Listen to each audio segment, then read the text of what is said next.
am announcing that I'm running for President of the United States. With that, the 2016 presidential election season is underway.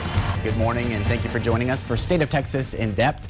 I'm Josh Hinkle. If the run for the White House is a race, a Texan is first out the gate. Throughout this program, we will take a closer look at Texas Senator Ted Cruz's presidential run, plus talk with those who want another Texan in the race, Governor Rick Perry. No matter what, it all started this week. In front of an audience at Liberty University, Cruz melded together religion and constitutional rights. For so many Americans, the promise of America seems more and more distant. What is the promise of America? The idea that, the revolutionary idea that this country was founded upon, which is that our rights, they don't come from man. They come from God Almighty. It's hard to believe that just a few years ago, Ted Cruz was virtually unknown. Of course, a lot has changed. Alana Rocha from our media partner, the Texas Tribune, takes a look at the senator's past and his future to see what he might face. Ted Cruz has maximized his ambitions for elected office in seemingly record time. My name's Ted Cruz, and I am running for U.S. Senate. I am announcing that I'm running for President of the United States. In the 4 years since Cruz launched his campaign for the U.S. Senate seat, the crowds and fanfare have grown steadily larger. After defeating Lieutenant Governor David Dewhurst in the 2012 GOP runoff, Cruz handily beat Democrat Paul Sadler in the general election. Cruz's tenure has drawn plenty of attention and scrutiny of the freshman senator's outspoken nature. He remains under the microscope as the first major party candidate to officially declare a 2016 run for the White House. God's blessing has been on America from the very beginning of this nation.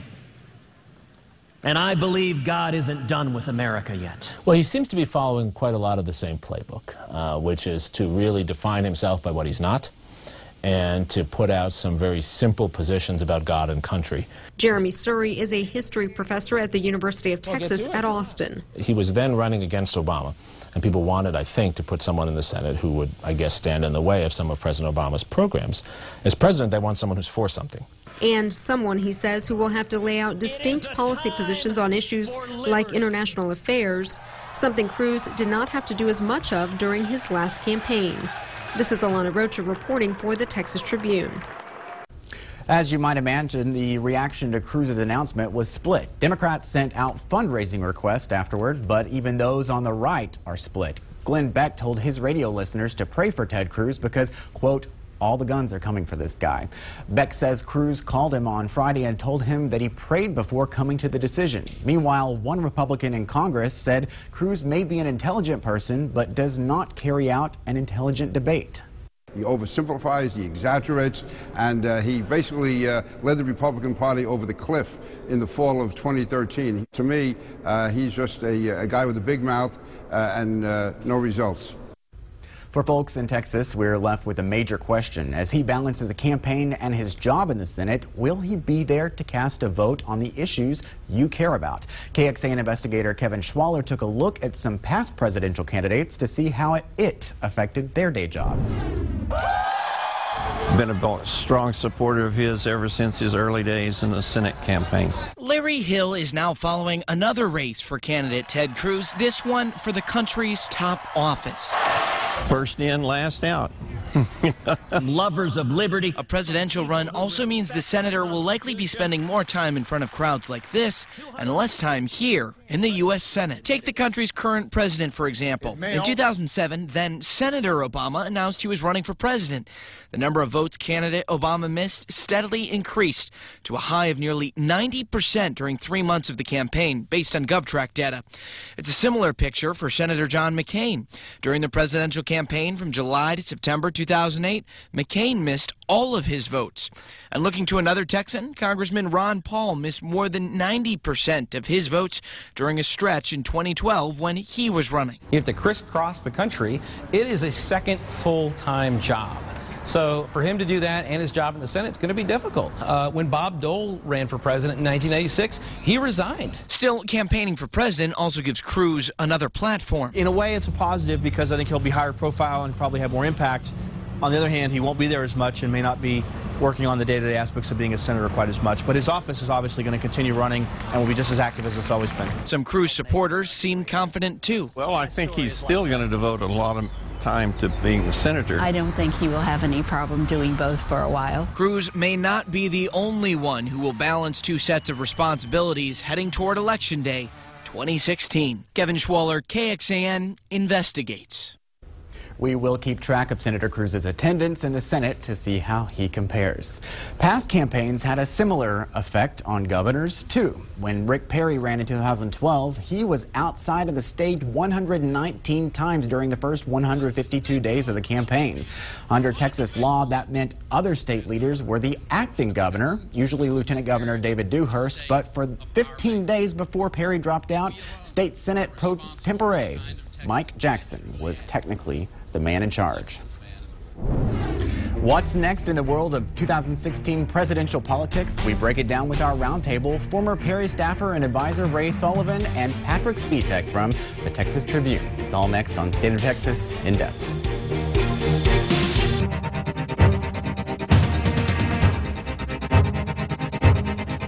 With the presidential race up and running, joining me today, former Perry staffer and advisor and the man behind the super PAC supporting the former governor, now Ray Sullivan, and Patrick Svitek from our media partners at the Texas Tribune. Welcome, gentlemen. Thanks for having us. So let's talk about that super PAC. You've got the Opportunity and Freedom PAC. What exactly are you trying to accomplish with this? The Super PAC is the designated Super PAC for supporting Governor Perry, his message, his record, his vision, and we'll really focus on his humble beginnings and his leadership, fiscally, fiscal conservative, social conservative, evangelical support. And the good news from our standpoint is they can raise unlimited funds, cannot coordinate in any way with the campaign. So having folks like me and others who know the governor well, know his record well, is a big advantage, and that way we don't have to coordinate with the official campaign. You say you know him well. Has he given you any indication if and really when he's going to announce? No, I see what I read in the papers. I think it is coming. There's no doubt in my mind that he's going to run, and he spent a lot of time in the early states like Iowa and South Carolina really taking the time to prepare, taking the time with the grassroots and the fundraising base that we did not have in 2011. So he's off to a pretty good start. Yeah, Patrick, I mean, obviously you've covered presidential politics in the past. What kind of things do you see different this time around for Perry and for the rest of the Republican field? Sure, well, I think Ray mentioned it, you know, speaking about the kind of messaging that's coming together for Perry right now, this narrative of the Paint Creek story, the kind of humble beginnings, rising from small town Texas to the governor's office and being there and having such a long tenure, and all the kind of political success and connections that come with that. You know, I think you know, Perry's team believes that that's a message that did not get out to voters last time, or was not conveyed as clearly as it is being conveyed this time, or will be conveyed this time. So that, I think, is one of the, as far as the messaging goes, is one of the new themes that we're seeing. As far as what's new about the campaign, I mean, you could point to the preparation that he's been doing, brushing up on policy, the different people he's been meeting, all things that, you know, his team says that they just did not have the chance to do, or he did not have the chance to do last time around. It's probably nice to just be able to focus on the campaign instead of having to run a state at the same time. Governor literally gave us 6 weeks to prepare last time, and even though he got off to a super strong start, the compressed time to have to build a grassroots organization, raise money, brush up on policy, do debate prep, and travel to 3 early states was just too much. And now he has the time and bandwidth to do that, and has the experience to know how to run a campaign and going in with his eyes open. So fellow Texan Senator Ted Cruz has just announced the first guy to be in the race. Do you think that this early announcement is going to hurt or help Governor Perry's chances if he does decide to run? I'll start by saying that Senator Cruz is a talented guy. I do think, though, that there's a reason why he jumped in now, which is he hasn't gotten anything going as a prospective candidate. He remains in low digits in the polls. There really is a pretty narrow path for him. He's young, he's inexperienced compared to the rest of the field. He's going to be really wrangling with Rand Paul and the more libertarian elements of the party. I think he made this early announcement to try to get the attention and to get the focus that has eluded him so far. I don't think it has worked, but it's not an unwise strategy for him. He mentions polls. I mean, usually we've seen Cruz polling better than Perry in recent months, right? You know, right now it seems like they both are kind of in the same tier as far as early state polling goes. You know, so you see Perry ahead some places, see Cruz ahead in some places. But, you know, I would definitely agree. I mean, you know, with people like Scott Walker and Jeb Bush kind of the past few months dominating the 2016 discussion, I think Senator Cruz needed something or some kind of effort to grab the spotlight. And he certainly grabbed the spotlight, and I think there are plenty of short-term benefits to that. You know, he had wall-to-wall media coverage for a few days and still is a prominent figure in the conversation right now. We'll see how he plans to keep that momentum going, particularly as other candidates make their runs official. You mentioned Jeb Bush, you know, former Senator Kay Bailey Hutchison from here in Texas, who Ted Cruz actually took her place. She has just endorsed Jeb Bush, who's not even in the race yet. What does that say when a former Texas leader like that makes that kind of declaration when you've obviously got Ted Cruz and maybe even Governor Perry? I would say she really didn't like getting beat by Rick Perry. Look, Senator Hutchison is a great lady. She does come from the more moderate wing of the Republican Party. I'm not sure that endorsement really helps Jeb Bush, given the fact that his big problem right now is with conservatives. There's a perception amongst conservative activists and evangelical activists that he is stiff-arming that wing of the party. So if I were in Jeb's camp, I would really want to be working on those folks to shore up that conservative base, because that's a real weakness for him right now, I think. Let's go back to Rand Paul. He just set up an office here in Austin. What does that say for his prospects here in Texas if he decides to get into the race? Well, I think by setting up the office, he obviously is trying to send the message that he's been trying to send for the past 2 or 3 years, actually, which is if he runs for president, he's going to be focused on technology, he's going to be focused on reaching out to young people, focused on a kind of libertarian-flavored message. And I think, you know, obviously the Austin office, or I don't know if you can even call it an office, it's a part of a startup incubator downtown here in Austin. You know, it's obviously him sending that signal that he's more serious than ever about those parts of the electorate. When we talk about Rick Perry and Greg Abbott, our new governor, there's always been this discussion about what's their relationship like. Do they really support each other and their ideals that much? I do know that our Governor Abbott is on the border this weekend with Governor Scott Walker from Wisconsin, and is that any indication of where his support lies in the future race, or is it just everyone wants to be down on the border and seeing what's happening? Perry and Abbott have had a great relationship for a long time. Philosophically, they're very closely attuned, and I think you've seen that even with Governor Abbott's priorities. From a policy, really from a governance standpoint, from a personality leadership standpoint, they have significant differences.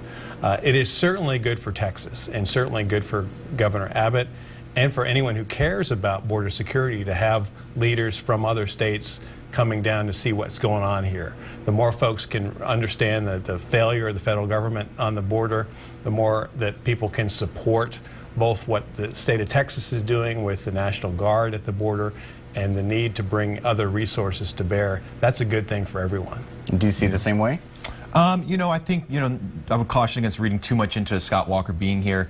You know, Abbott has said more and more recently that the role he wants to play, at least for now in 2016, is just kind of be the chief ambassador to the border for potential candidates. And so this obviously was an opportunity for him to kind of embrace that role, show Scott Walker the ropes. I think Abbott was very careful today in how this photo op or this event was set up, not to make it look like it was political, or certainly not to make it look like an endorsement. Abbott had a news conference afterward to talk about his legislative agenda in the Valley.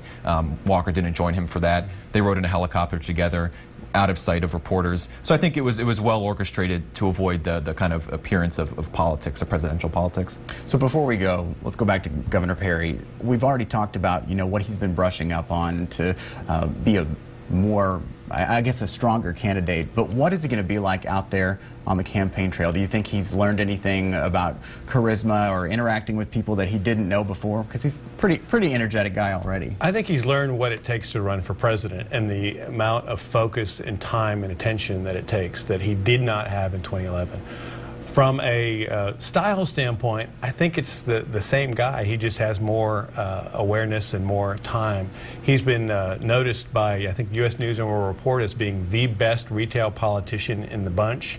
He was noted by the Iowa Republican website as Don't Underestimate Rick Perry. He's really learned to toil in those vineyards in Iowa and New Hampshire and the early states, go to those venues, spend a lot of time with the grassroots activists. And in those early states, in places like Iowa, that really matters. And Perry is hugely talented in that area.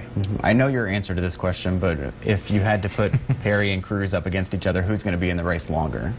I don't know. I certainly wouldn't take that position with Ray sitting beside me, but I think they both have strengths and weaknesses, and I think you're going to see different campaigning styles. If Perry does decide to run, obviously Senator Cruz is running. Different campaigning styles, slightly different messaging.